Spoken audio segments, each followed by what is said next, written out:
to be back on the set as Nebula, and was it fun reuniting with everyone? It felt incredible to be back on set with everyone. Truly coming together feels like a family being reunited. Um, it's been almost 10 years now that we've been working together, and we've been coming together sporadically over a decade, and those were quite formative years of our lives. And we get to run around as superheroes every so often. It's actually the best gig ever. It seems as though Nebula has lightened up quite a bit. Mm. Tell us about her attitude and where we find her at the beginning of the film. Nebula definitely has loosened up and lightened up a little bit in this film. She's been on this sort of journey of healing throughout all of the movies, and now she's at a place where Thanos has been eliminated from her life. She can start to develop a little bit more of that lighter personality. She's got a little bit more of a sense of humor this time.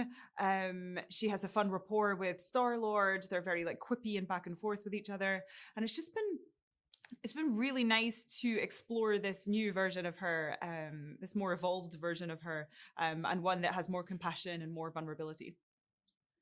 Describe Nebula's interesting arc throughout the trilogy, and what has it been like as an actor bringing her to this point?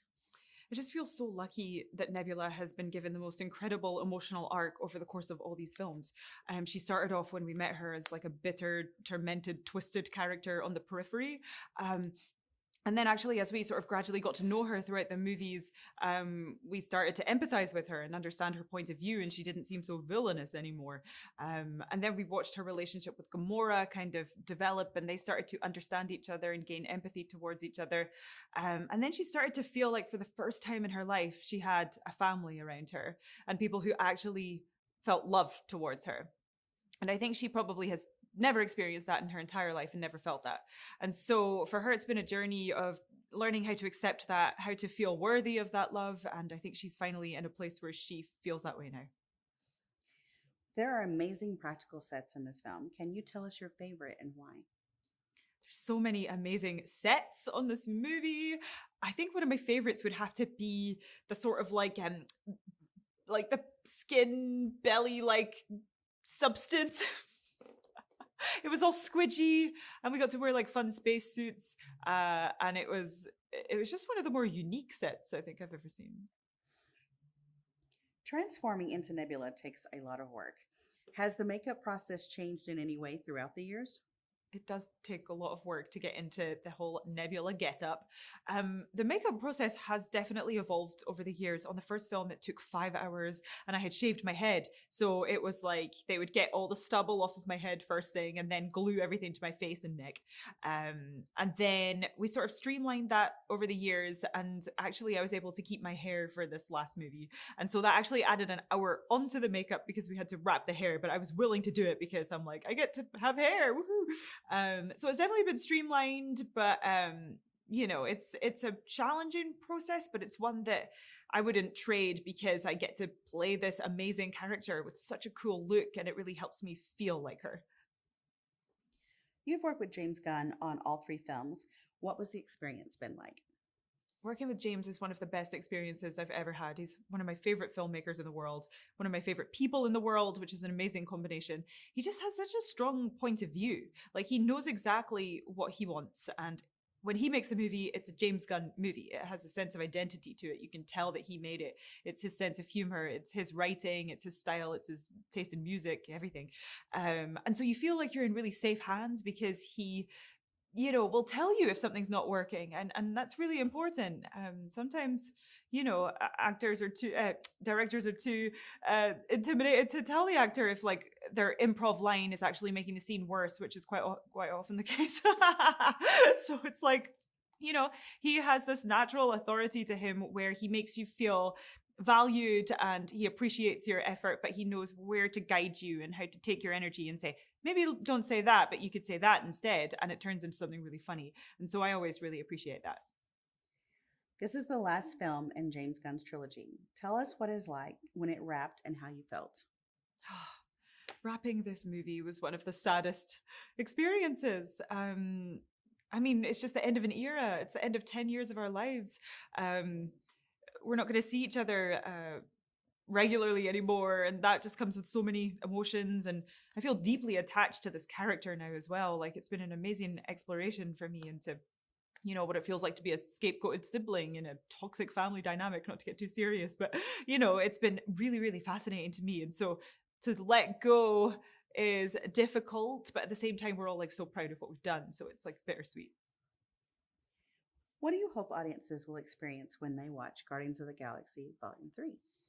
I hope the audiences experience the wild emotional roller coaster that is Volume 3. I mean, okay, I just saw it for the first time and I have never been on such a ride. Like, I was crying and then I was laughing hysterically and then I was crying again and then laughing again. It was like genuinely like a roller coaster. And you learn more about Rocket, which is just so cool. And people will experience the last adventure, the last hurrah. And it is so Guardians. It's so funny. It's irreverent, but it's also emotional. How did it feel to reunite with the Guardians family? It's to be able to reunite with the Guardians. It feels amazing. This is the third and final installment of a trilogy that's been life-changing to all of us. So we're really just trying to savor it and take it in. It's felt great. What would you say is the tone of Guardians of the Galaxy Volume 3? The tone of Volume 3 is similar to 1 and to 2. It's irreverent, grand, emotional, spectacular, colorful, vibrant, strange. There are the notes of emotion are perhaps plucked a little harder in this volume than previous, just because of the stakes of the characters and the origin story for our beloved Rocket is one that is fairly traumatic. And so the tone is the same. They're just maybe a little bit more emotional than before. We find Peter Quill in a different place mentally when the film opens. Tell us about that. Yeah, Quill's a person who's always defined himself by, well, ever since Guardians 1, has defined himself by being the leader of this band of misfits, and Guardians 2 defines himself again by having been raised by Yondu. He has a deeper understanding of who he is, but everyone keeps losing. Everyone keeps dying on him. So his identity is a guy who keeps losing everyone who's close to him. And now Gamora is essentially dead. The version of her that's back is not the same version as the one that he fell in love with. They don't have the same shared communal experiences. So it's emotional. It's painful, and he's struggling. There's a lot of emotion for your character in this one. As an actor, what did you like most about expanding your range in this part, and why? Well, I think as a person who's in the business of creating a performance or art, you're always desperate to test yourself and to expand your abilities. And I had the opportunity to do that on this in regards to the emotions surrounding Gamora and Rocket. Tell us about the music and the needle drop moments. Yeah, we have a lot of really great Guardians of the Galaxy have been now. People come to know the Guardians of the Galaxy by the music, and in this, it's no different. The only difference is that we expand various other decades, 80s, 90s, and the year 2000s as well, in the music. So yeah, we've got really extraordinary needle drop moments. Creep at the opening is really sets the tone for what this installment is, and is stripped down version of the Radiohead song that a lot of people haven't heard, which is pretty cool. It's a limited release, and so people will be hearing this version, which is really just Tom York and a guitar, I think, and it's beautiful. What can fans look forward to in terms of action on this film? The action has really been elevated on this film, I think, due to not only the advent of smaller high-speed cameras that don't require as much light as before. We've been able to, or James has been able to construct these action sequences and stitch together what appear to be long one-shots, but while simultaneously going in and out of various shutter speeds. So it goes slow motion into really fast motion into ultra slow motion, like 1500 frame a second. Before, if you ever to do something that high speed, you would need a phantom camera and you would need a ton of light. And to do a long dynamic action sequence, for example, there's one during the movie No Sleep Till Brooklyn is playing, and it's all plays in this giant hallway as a long one shot. You never would literally be able to do an action sequence like that before the advent of these high speed, lightweight cameras. And combining that with the levels of animation that are put into it, it's unprecedented. So it's really groundbreaking, and I feel like I'm so proud of it. It's incredible. What has it meant to you to work with James Gunn on this trilogy? Oh man, James is the best. He's a really great dude. He's super funny. We have the same love language of, dark humor and cutting each other down. It's kind of it seems counterintuitive, but it's a way that we show each other that we love each other, is to basically give each other free reign to be as funny and mean as possible. That's maybe it's a Midwest thing. But it's meant the world. I spoke at his wedding, and I cared deeply about him as a person, outside of just his relationship to me as a director, to an actor. We're friends, and it's been incredible. It's been an incredible 10 years. I know I'll have him in my life forever, but the days of him directing me may be over, and so that in that regard, it's kind of sad. What do you hope audiences will experience when they watch Guardians of the Galaxy Volume 3? I hope that the audience's experience was the same to mine in watching the film, because I am in the film, but I also am a fan of these films. And that is to feel as though they've been taken on a complete journey, that we never cheapened the original titles, that we honor the first 2 volumes, that we naturally allow it to grow, that we weren't cynically making decisions based on the longevity of the franchise with an eye on the business of like, oh, we better keep these around so we can do a bunch more episodes.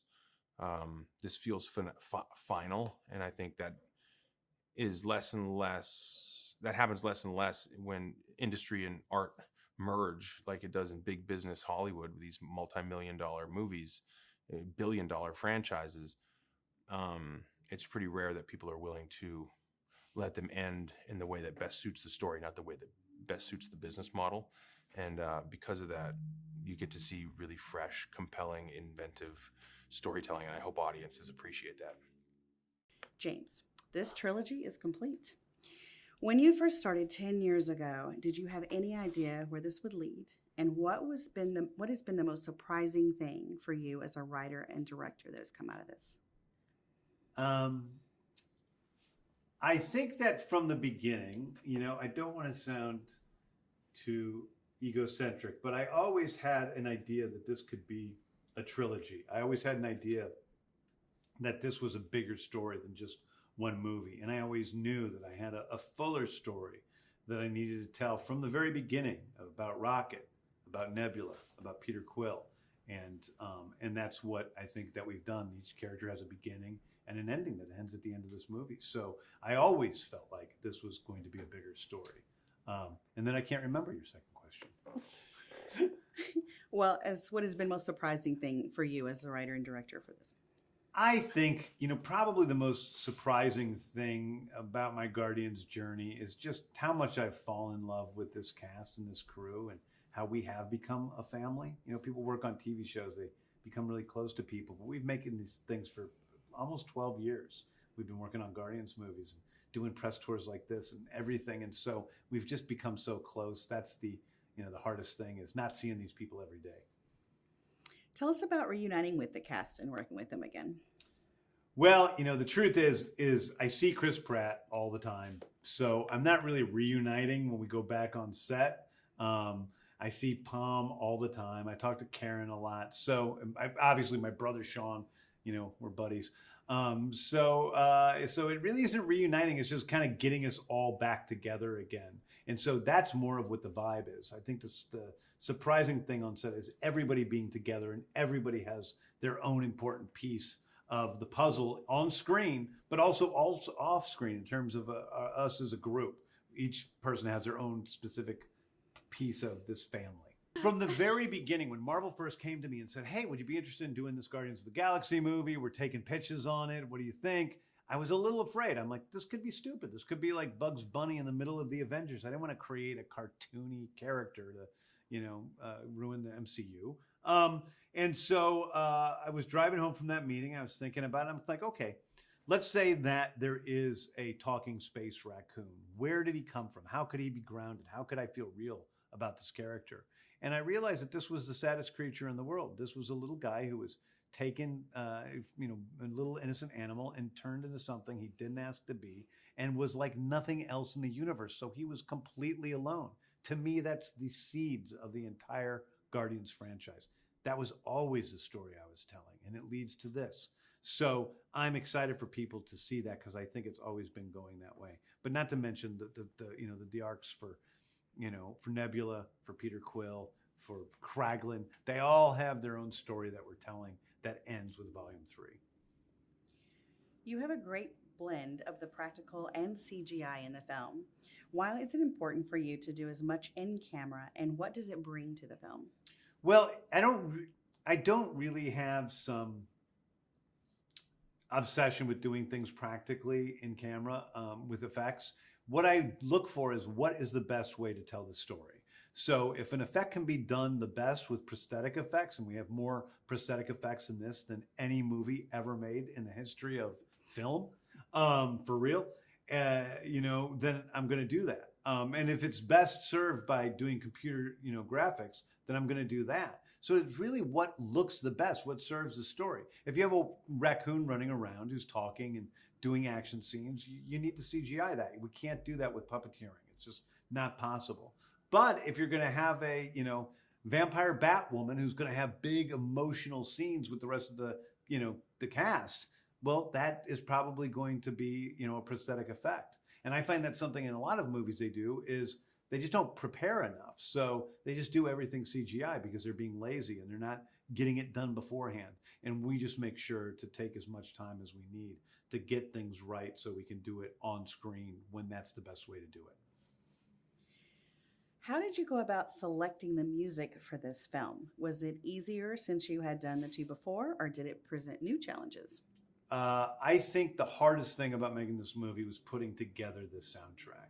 I think on the first two movies, they were all, 70s AM pop hits. There's a limited supply, a limited amount of top 40, 70s songs that I could use.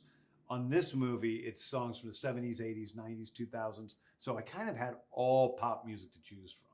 And figuring that out was daunting. And I didn't want to let people down. I knew that the first two soundtracks were iconic in their own ways.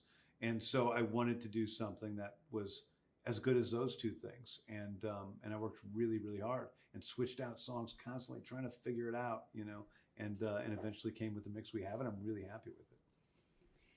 On the day the film wrapped, what did you say to everyone, and was it a bittersweet moment? I don't remember what I said to everyone on the day that we wrapped. I'm working hard. I'm like, I love you guys. Goodbye. But I think that what I remember are the speeches that the cast members gave. So I remember Chris Pratt's speech, on the last day of his filming, where he read off quotes from writers who said what a big bomb Guardians of the Galaxy Volume 1 was going to be, and how nobody believed it was going to be a hit. And I remember Zoe's speech where she talked about how much, the crew and the cast and me meant to her, and where she broke down crying, and it made me break down crying in a real way, which doesn't happen very often. I remember my brother Sean's speech and just thinking what it was like, when we were playing in our basement together when I was, little children playing with Fisher Price toys. And here we are doing the same thing, essentially, making movies with all these characters and creating. And that was very moving to me. So I remember other people's words. I really don't remember even holding the mic. What do you hope audiences will experience when they watch Guardians of the Galaxy Volume 3? I always hope for one thing when people go to see a movie. I hope that when they go to see a movie, they walk in, they enjoy it, of course. And then when they walk out of the theater, they love the person next to them a little more than what they felt about them when they walked in. That when they walk out of the theater, maybe they feel a little bit more hopeful about what this world can be than when they walked in. This is a story about compassion. It's about the power of compassion, the power of empathy, and hopefully a little bit of that will soak up, just a little bit in people, and then we'll have been, done what we needed to do. What was it like when you saw all the Guardians together for the first time on set? It was so amazing to be on set together again as the Guardians of the Galaxy, and especially when we got to wear the new costumes. It looked so cool, and we got to do a slow motion walk too with the song No Sleep Till Brooklyn, and it was so powerful and cool. Mantis is a full-fledged Guardian now. Tell us about her arc and state of mind when the film opens. Mantis, when we start the movie Guardians of the Galaxy Volume 3, there is this deeper connection with all the characters because she spent a lot of time with them, and there is a special bond with Peter Quill as well because she's his sister. So it's beautiful, and in some ways she was craving to have a family, and she found a family with the Guardians of the Galaxy. Mantis seems to have a special relationship with Drax. Could you describe the tone of that and how you and Dave Bautista play it off? There's such a beautiful bond between Drax and Mantis. They just get along. They're just buddies, and they just have fun together. But there's a lot of bickering too, so that brings a lot of comedy. Tell us about working with Chris Pratt and Zoe Saldana. I love working with Chris Pratt and Zoe Saldana. They're the best. Chris is always in a good mood. He's just sets the tone, on set. He comes up with a lot of improvisation. He's very generous, and he gives ideas for other characters too. Zoe is amazing too. She's such an incredible actress. She's so powerful. I love watching her do the fight scenes as well. I love her moves. It's so cool. How important were the practical sets to you as an actor? I mean, all the sets are so incredible. There is this attention to detail, all the spaceships, the squishy set that we were on. It was all orange, and there was like one set that was really beautiful. It was all white and all very space age, and all the characters were dressed in such a creative way and alien and strange. It was so beautiful to look at. What was your experience like working with James Gunn as director? Oh, I love working with James Gunn. I just want to work with him all the time. It's so special to get to work with a director who also writes the script and who has such a strong vision of all the characters, and he knew where the characters were going since the beginning, so there's such a beautiful arc with each character, and there's like something so unique about each characters as well, the weirdness and the playfulness and the comedy, and there's so much heart in everything that he does. If you could describe Guardians of the Galaxy Volume 3 in one word, what would it be and why? I can't choose just one word for this movie because it's heartbreaking, but at the same time, it's hilarious and it's action-packed. It's unforgettable. What drew me to the part of High Evolutionary was James Gunn surprising me by offering me the role while we were filming the opening dance sequence of Peacemaker. And so as soon as he did that, I was always going to say yes, because I love him as an artist and a collaborator, and it seemed like a great challenge. What makes the High Evolutionary an effective villain is, I think, the fact that we don't shy away from the fact that he actually is a villain. The clues in the title. Sometimes we're so eager in movies to kind of find the villain sympathetic that we veer away from the fact that these are bad people. These are people doing some pretty horrendous stuff, and this guy does some seriously horrendous stuff. So I think he's very effective because it reminds people about the cruelty that we're capable of, the cruelty towards those that are more defenseless than we are, reminding us of that, reminding us of the necessity to keep a watch out for these sort of people. And I embrace that fully. It's fun to play as a villain. And so I think he's effective because we're actually seeing someone in this movie who is not likable. And I loved it as a challenge because I was like, can I still play that truthfully? Can I truly be unlikable, embrace that, and still have some level of maybe comprehension as to why I'm doing what I'm doing? And that's the real challenge. You don't have to like me, but do you understand why I'm doing it? And that's very fun to play. Tell us about working with the Guardians cast. What stood out to you about them? Working with the Guardians cast, it was quite extraordinary because they were all such warm people. These are superstars that I was watching on my IMAX, giant, personalities and talents. And it's very unique to work with a group of people who are so well known, so successful, but also so down to earth. And I think James really surrounds himself with people that are very much down to earth. So coming into such a big job, it didn't feel like such a big job because they were so welcoming. I didn't feel any pressure. The only pressure I felt was the pressure I gave myself to justify James's choice in me, Tell us about your costume. Does it evoke with the character? My costume, describing it, is that it's so regal.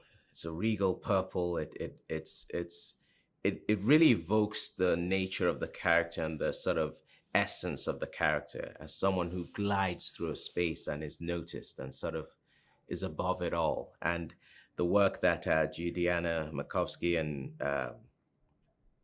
Legacy and everyone that put work into making the costume work for me also. Like they were like, are you comfortable with this? Is it too heavy? How do we make it look good? Does it look slick enough? Right down to the elegance of it. And I think they sort of really molded it around what I was doing, and it really helped. But I came into it, and the first day I was there and they put that costume on me, I was like, oh, okay, now I really get this guy. It was really the final piece in how at least I was going to approach the character. And that came through such detailed and a lot of work. I mean, they sent it back and forth. They kept tweaking it right to the end of the shoot to get it perfect. So when you have that sort of dedication, you also you sort of repay that dedication as an artist too. Did the practical sets and attention to detail help to inform your acting? The practicality of the sets, the fact that I was seeing in front of me what my character was supposed to be seeing, really helped my performance because I didn't have to do as much imagination with CGI or looking at a green screen. It was very tactile. And actually there, Beth Mickle, who designed the set, did such a great job with that. So I was able to get a sense of the grandeur of this guy's world, especially his lair, as it were, this raised desk and everything, and to look down on everyone. And for an actor, that's very helpful because one of the things we forget to do is actually see. We're so stressed about the performance, we don't actually look around our surroundings sometimes on stage. So it's wonderful to come and actually see everything I'm going to be using and my domain. It added to the psychology of the character. You've worked with James Gunn before. How was this collaboration different, and what does he bring to the film from your perspective? I've worked with James Gunn now twice, and this collaboration reminded me very much of, at least our personal collaboration was very much like Peacemaker. He has this way of giving you so much material on the page to use, and then sitting back and seeing what you do with it. And then if you give him something really interesting, he really wants to push you further with it, He doesn't let you off the hook. And he also wants you to keep things grounded. It doesn't matter how extreme the character is. Keep it grounded. Is it truthful? It's not enough to be interesting. You have to be interesting and truthful. And that's probably the actor in him. But that's definitely the writer in him that drives with character. So again, he demanded in his own way that you be truthful to the role, and have fun doing it, which is really, really a big part of working with James, This is your first time on the Marvel Studios production. What impressed you most about their process? This is my first Marvel movie, and what I found most impressive was how, certainly in this situation, how despite being this massive, mammoth organization, how when it came down to making the movie, it was James's domain and his crew's domain and his team's domain, and a sense that this is your story, go tell it, and we'll give you the support you need. And so I felt very much like, although it was, the world was telling me this is a massive thing you're stepping into, there was something kind of domestic about it, in the sense that when the bell rang and we got to work, we just got to work. You know, there was no external noise. We were able to create this story, you know, and I really enjoyed the intimacy that actually existed there. What can audiences look forward to when they see this film? Audiences can look forward to a lot of the very things they've always loved the Guardians about. If you love the laughter, the camaraderie, the joy, the humanity, you're going to get that, but you're going to get it tenfold.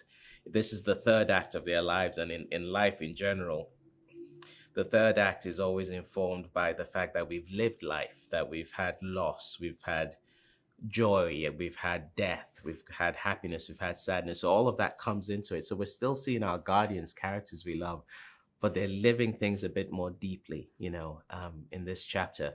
And of course, you have the fact that, you know, welcome the High Evolutionary. So I think that's going to add some spice to it.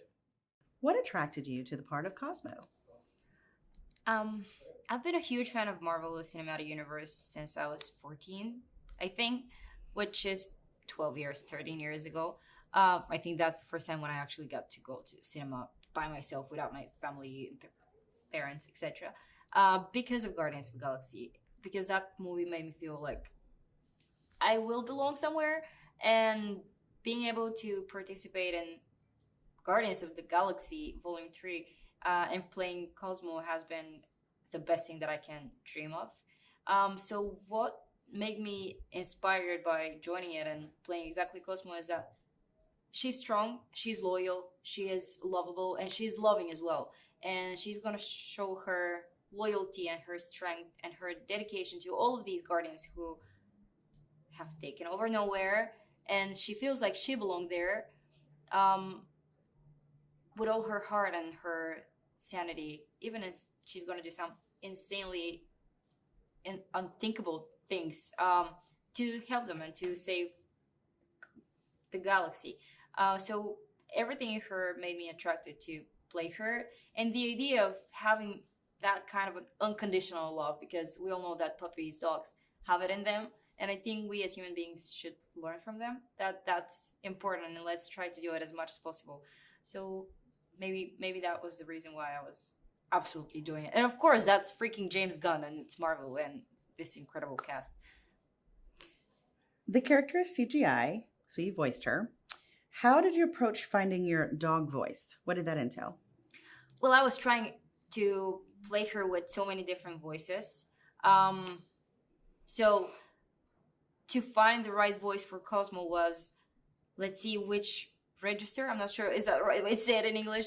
Tonally, is it going to be a deeper voice? Is it going to be a higher voice? Is it going to be something in the middle? Because she's a prototype of the first dog that has been sent to the cosmos, to the moon, called Laika. And thinking about what's her personality, because judging by myself personally, I have periods of times where I'm speaking with a lower voice, and I have periods of times when I'm excited and my voice goes high. So she had the variety of tonals, I think, to feel in the moment of the things that she's going through. But I think somewhere in the middle was the right place to be, because we don't know how old she's been when she's been sent there, and she kind of remained the same age. So she's experienced, but at the same time, she might be just 2, 3, 4 years old. Yeah. What kind of conversation did you have with James Gunn about concerning Cosmo, and what did he want the character to convey?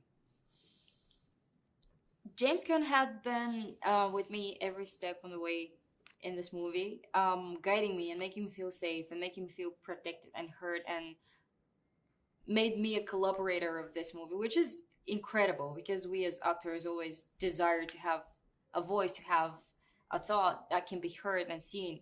And he is capable of doing that, which makes you more open and willing to share and improvise more, because that's where great things can happen. You open up try something, and then he's guiding you to the best direction. So we did have lots of conversation, and I got to spend a lot of time there wearing mocap suit and just staying over hours and watching all of these people and watching how this whole machine is working.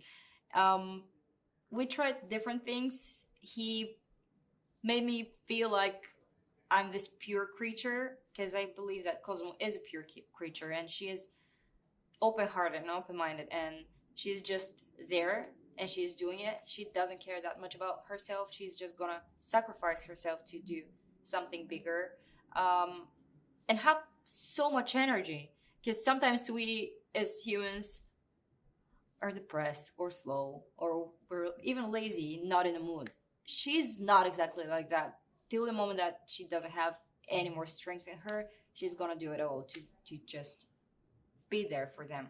And James made me think about that and made me happier, to be honest, because thinking of her as something happier than me made me happier as well. There was a dog stand-in on set. Tell us about Slate. Did he help inform the character for you in any way? Yeah, well, watching him and seeing what a crazy, beautiful creature that was. He was running and jumping, and he was perfect and disciplined, but at the same time, his energy and his excitement, it's something that I need in my life. I think we all need it. So it helped me a lot. It helped me to develop Cosmo more, because when you look at these puppy eyes and you see that, oh my god, there is this and there is that and there is food and there is excitement and there's so many people, I want to play with them. It helped me a lot. And my god, he was cute as hell. I mean, it's such a beautiful creature. So it was just a double win to be able to play it and to watch it and play with it and pet him. Tell us about Cosmo's friendship with Kraglin. I was just with Sean in the next room, and he said that they're frenemies. I don't agree with that. I think they're friends. I think there is a bit of a fight in Kraglin's head that I'm independent and I finally have my voice and I'm gonna do good, but I'm gonna be myself mostly. He does care about Cosmo a lot, and he's gonna tell her later that she is not what he said she is. I think I avoided the spoiler. So I think it's a beautiful relationship and a friendship, and they care for each other and they root for each other, and they're gonna protect each other the whole time.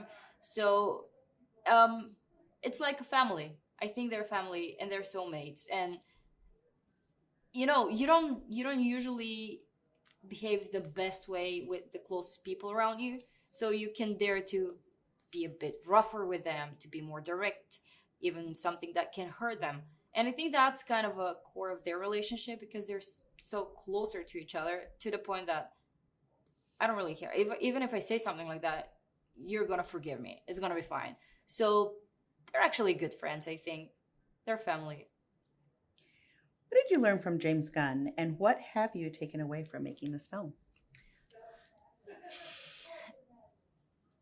James taught me a lot of lessons, and some of the most important lessons are even beyond acting and beyond the movie as art, the movie industry as art industry, or just entertainment industry. It's about existing, and it's about human beings. It's about being a good person and being around good people.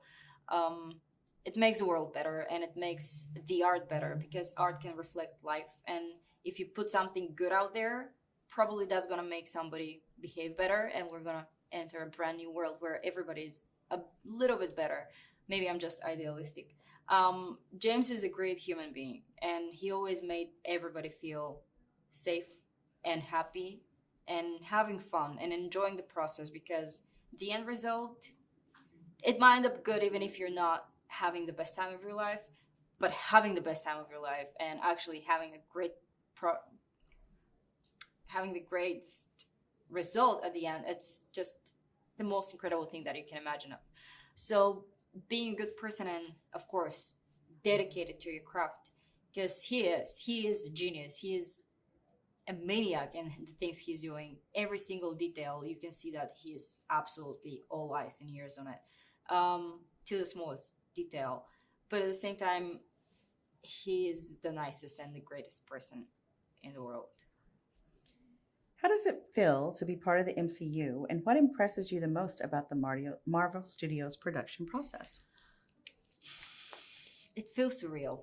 It definitely feels surreal to be a part of MCU, and everything there impresses me from the beginning through the process till the end to the premiere. And just even having this conversation out here, it's surreal for real, because you see this is the biggest, the most exciting production company in the world. We are all such big fans, and the fans are the most important thing at the end, because they're there from the beginning and they're gonna stay there till the end if you give them what they deserve. And Marvel does that, and Kevin Feige has done it for the last years, that he had just improved Marvel Universe so much. And having projects like Guardians and themes like family and love and loss and going through this and finding your place and finding your creatures, it's something that's a huge lesson, and Marvel does that, and Marvel reflects on people's lives. Marvel reflected my life, and being a part of it, it's the biggest honor of my life. One last quick question. If you only had one word to describe the movie, what would it be and why?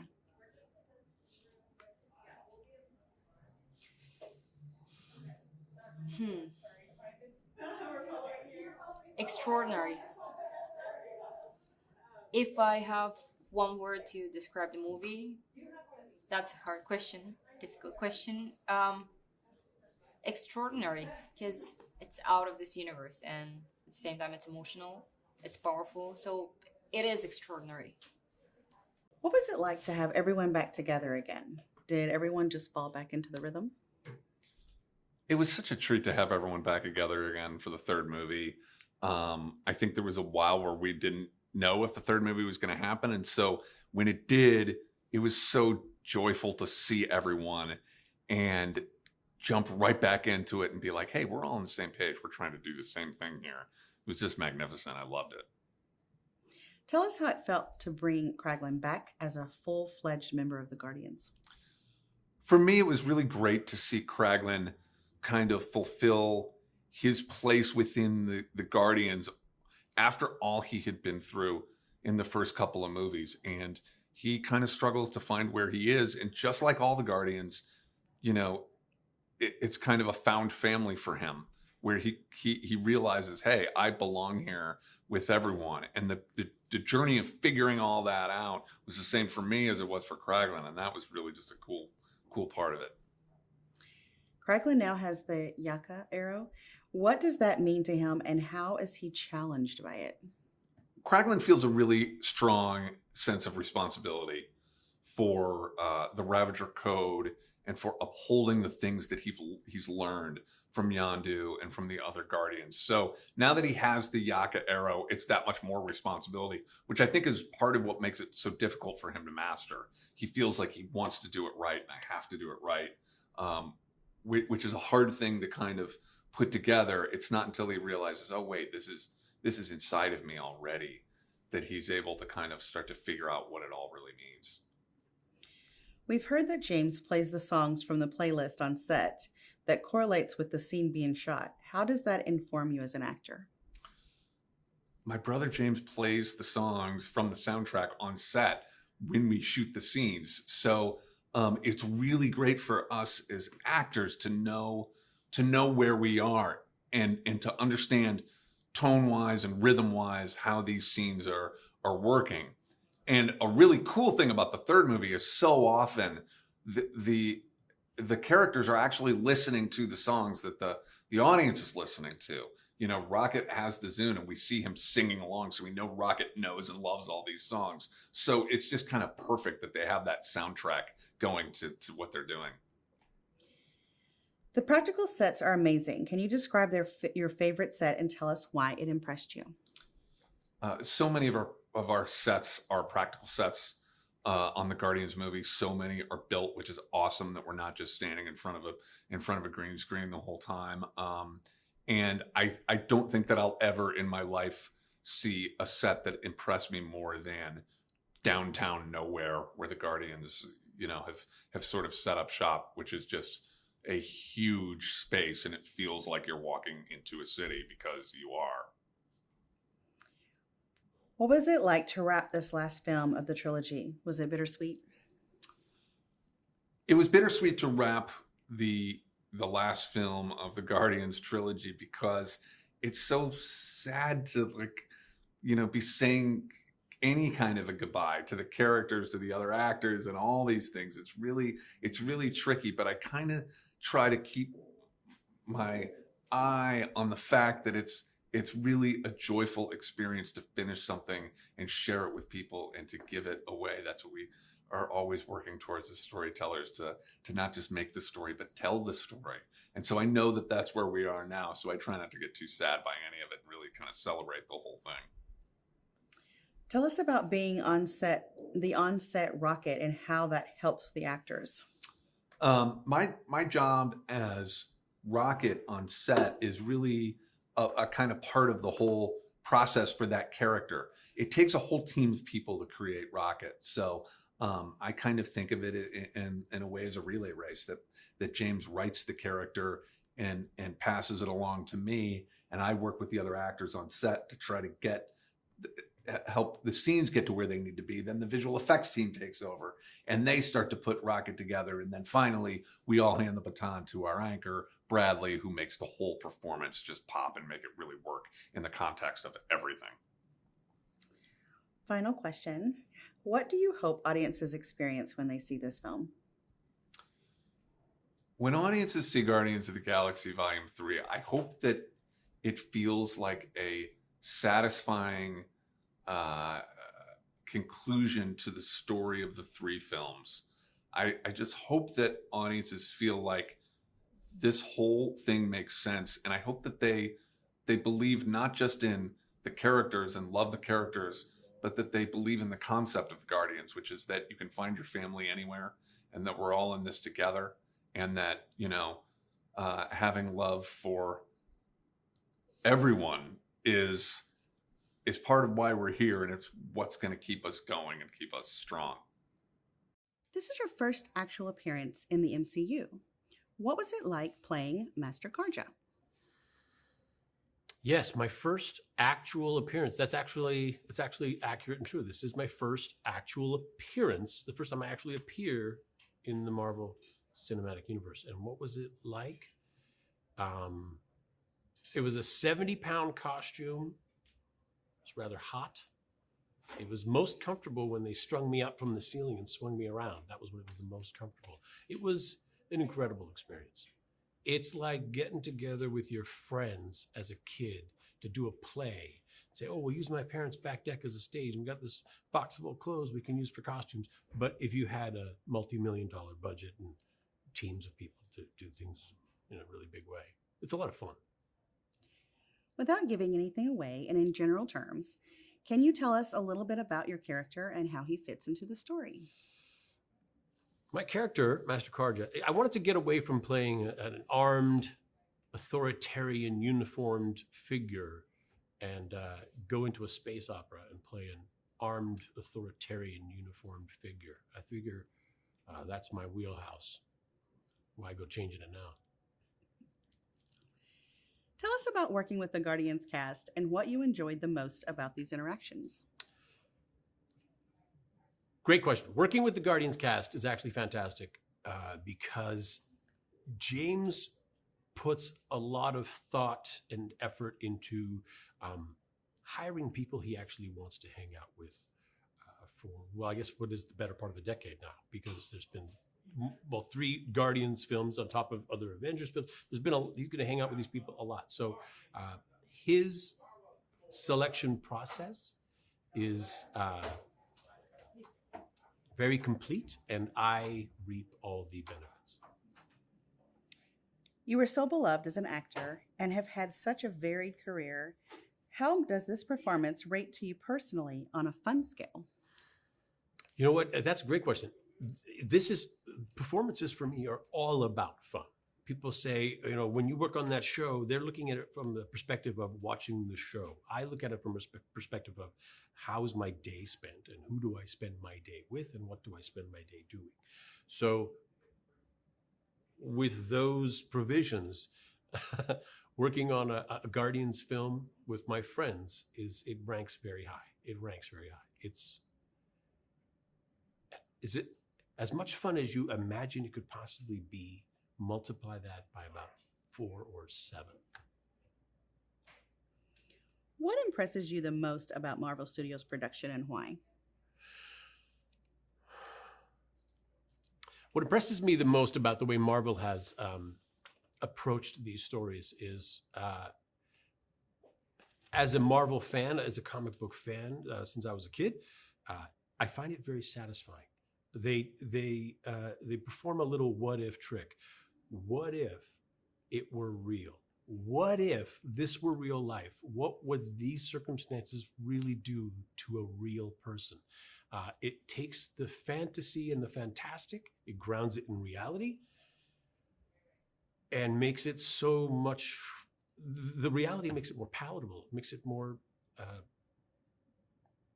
real, satisfying. You've worked with James Gunn before. True. Why do you think that he was the perfect writer-director for the Guardians trilogy? Yes, I have worked with James before. And why was he the perfect writer-director? Because James is passionate. He actually loves these stories. He actually loves telling stories. Just think of somebody who's extremely good at their job. James is extremely good at his job, and his job is telling stories. I love stories. I love listening to them. I love watching them. I love participating in them. Stories are fun. They feed me. So working with James you're working with the best. What should fans expect when they see Guardians of the Galaxy Volume 3? Fans should expect from this film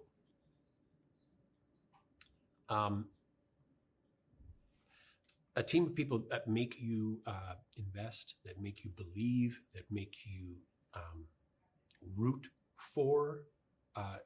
It takes a story about aliens and space opera and stakes that have nothing to do with us here on Earth, and it makes us care about them.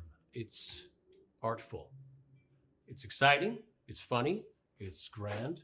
It's an extravaganza for sure. There's going to be lots of wonderful special effects, but incredible performances in a very satisfying wrap up to what has been a very satisfying trilogy.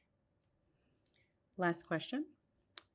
If you could describe this movie in one word, what would it be and why? If I had to describe this movie in one word, the word would be thoughtful. Because of the way they approached the problems of the characters, it made it real. The suffering is real. The resolution is real. It's a thoughtful story. What does it feel like to be part of the MCU? What did it feel like when you put your costume on for the first time? Being part of the MCU, honestly, is still kind of a bit surreal. I think just because I was a fan of the Guardians films specifically, first and foremost, and from the outside looking in, it was this kind of big, scary spectacle. And then it was a really lovely surprise to come in and be welcomed with such open arms, and then discover that, the big, scary spectacle, and then to discover that kind of, big, scary spectacle is actually, a set full of lovely people who have so much fun, while they're working, was a really, really lovely surprise. And putting on the costume for the first time really did kind of bring, the feeling that I was part of the MCU home. While it's still seeping in right now, I guess that was the real start of the journey, and certainly a massive part of, feeling like the character. And I mean, our costume team are so insanely talented, and there are so many people that make up the costume department, and they did such a incredible job. So I'm really grateful to have collaborated with them. Your character, Adam Warlock, originated in Marvel comic books. Did you research him in the comics? And what kind of discussions did you have with James Gunn about your character? I was really fortunate when it came to playing Adam Warlock that obviously the character is sort of pre-established, and given that he appears in the comics, there is kind of immediate sort of research material available to you. Of course, he's teased in the second movie, but the fact that he first appears, I think in I don't know what edition it is, but my agent was kind enough to get me a first edition of an Adam Warlock comic, so I have that in my house somewhere. But being able to read that among other comics that he appears in, and reading about also some of the kind of fan fiction around Adam Warlock was really, really helpful. The internet was a really great provider in that sense as well. So between the comic and what the fans had produced online, a lot of my research was done for me, and then it became about kind of collaborating with James and having our two visions align over who Adam would be. And we settled on this idea of this being his kind of introduction, obviously, and the portrayal of the character in his infancy, as a kind of young person entering the world, trying to sort of carve out, the sort of person that he wanted to be, and what side of the line he wanted to stand on as far as good and evil is concerned. As you touched on, Adam Warlock is more like a child than an adult.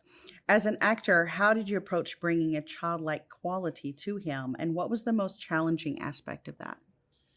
Yeah, I think playing the kind of childlike aspects of Adam's characteristics, just allows you to kind of return to that kind of imagination-led sort of childlike fun that I think, is how I kind of got into acting, and to a degree how we all kind of engage with acting. I think, in some ways it's a psychological process, so you have to sort of think about, the formation of your characters, I think, from a kind of childlike starting point. So it was not a foreign concept to me preparing for the role. I think it's something I think about with all my roles. But playing the childlike qualities of Adam was fun. I think that's where a lot of the humor lied. And then I think it was about trying to manage, in a relatively short period of time, a kind of maturity arc, even in the context of this first movie, where, through his contact with various people and through various experiences in the film, he matures over time. What was it like working with the established cast? Was it helpful to have your process with them around? Massive. I mean, invaluable, honestly, to have people as experienced as the, Guardians Legacy cast are, offering you advice and, helping you out and being able to speak to, really particular things about what it's like to shoot movies of this nature was huge for me as a young actor coming in and being the new guy. I really, really lent on them. Chris, especially from day one, was so supportive and was in every sense a leader and a role model on set. So I was really grateful for him in particular, but everyone was fantastic to me, honestly, and they really kind of made me feel part of the group while we were shooting. How did the practical sets inform your acting? I don't know if I've ever been on a film with more impressive practical sets than this. Just amazing. I think the assumption is that there's a lot of green screen. You're doing kind of virtually everything against a blue screen or a green screen. And I gotta say, it's wild to be in scenes of this nature and have sometimes 90% of the world around you kind of practically there, physically there. And, the way the camera team kind of embed themselves into that set and kind of sort of blend in. You can really immerse yourself in those worlds. And, our art department are just nuts talented. It really blew my mind. And it's kind of hard to not sort of have it take you out, at least initially, because you're kind of marveling at how incredible each set is, but you've got to, switch off. I guess in Adam Warlock's world, it's like, it's the bathroom or it's the kitchen or it's the, don't stare at it all in wonderment, but it eventually becomes something that just helps you lose yourself in any given scene and feel more like the character. And every department are kind of pulling to try and achieve the same goal, and it makes my job in the acting department much easier. And what was it like to work with director James Gunn? So amazing. I mean, he's so talented in so many ways. I think James, as a writer, a director, a producer, he's kind of unlike anyone I've come across. Don't think I've ever seen anyone with such a kind of realized and confident vision of what they want, you know, in advance of trying to kind of execute it. You know, he storyboards the whole movie well before we get to set. He's got the playlist, the soundtrack, I should say, sorted before, you know, maybe even the script is fully finalized. His process makes for, I think, not just a really, really sort of successful outcome, but a really fun experience too. And he surrounds himself with really wonderful people. It's a prime example of the fact that you can make a movie on a certain scale, under a certain amount of pressure, at a certain level, without compromising on the experience for the people who you're working with and the well-being of those people. You know, I think he really cares about people having a good time and people being taken care of in the process, and that shouldn't be overlooked. I think that's a really valuable quality that he brings to his movies. What can audiences look forward to when they see this film? I think audiences can probably look forward to one of the most kind of balanced films in the Marvel universe that I've seen, as far as its blend of kind of, you know, sentimentality and I suppose just pathos and emotion with comedy. You know, it really is a laugh and cry movie with so many twists and turns and subversions of expectations. And there are just some amazing performances in this on the drama and the comedy side. That's what I was really struck by, you know, when I watched it recently for the first time. It's just chock full of incredible performances. Lastly, if you could describe Guardians of the Galaxy Volume 3 in one word, what would it be and why?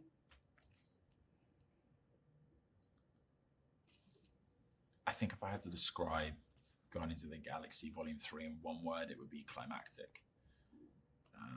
It really does feel like the perfect kind of crescendo to what has been, you know, over a 10-year journey for, you know, James and the original cast. And it's a wonderful send-off to some characters and a brilliant tribute to, I think, the unique qualities of this really zany, weird, and heartfelt, you know, trilogy of films. It's kind of the perfect last note.